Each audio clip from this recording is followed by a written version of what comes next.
I really enjoyed this reading where I thought it gave just like a very realistic and human view of what mediation is like.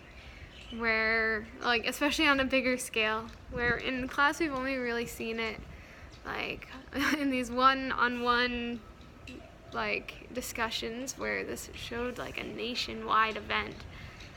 And it also showed just like not peace building in like a perfect life, but also like the writer described with being honest that there were hard times and that their peaceful group had conflicts within it. And I thought that was, I don't know, in relating that to like becoming a mediator and understanding your role, like it helped me understand that like the mediator doesn't have to be perfect.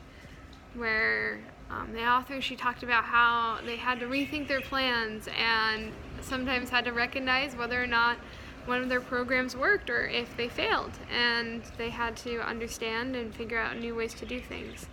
I think it's really important as mediators to understand that we don't have to know everything at once, and that we can improve on what we're doing, and that it's okay to need to change how we do something, and that if we don't, we could often lead it to its failure.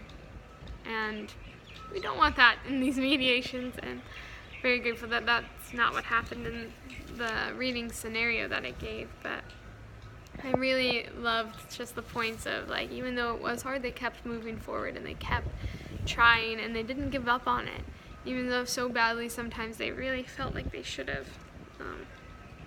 And I think it really also gave a good grasp of having in view the bigger picture, not getting lost in the nitty-gritty details. I'm sure on those individual days where they were sitting outside that they could have gotten lost in that one trial at the beginning or another thing going not their way, but instead they were able to see the bigger picture and understand that there's much more. Oh, what did it say? They decided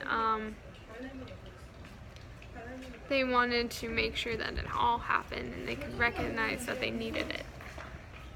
And on top of all this, I thought there was this really good note of from a reading from a past when we were first introduced to mediation. There was a quote that really stuck out to me where it said, "The hardest blow of the fight falls on the one who steps between." And at the beginning, as we read about these peaceful demonstrations by these women, I thought that's what was happening, that they were putting themselves directly in harm's way of both sides, both of the government and of the rebellion between, but they knew that what they were doing was important. They were willing to sacrifice themselves for that. And I think that first show and the many shows after that they cared so deeply about this, and they humanized not only the people who were getting hurt and who they were defending, but themselves, and describing their own experiences, that it became this huge power that really did make a change. And I know it's changed me because I've read it, and I look forward to the class discussion more on this topic. And I hope that you're having a great day.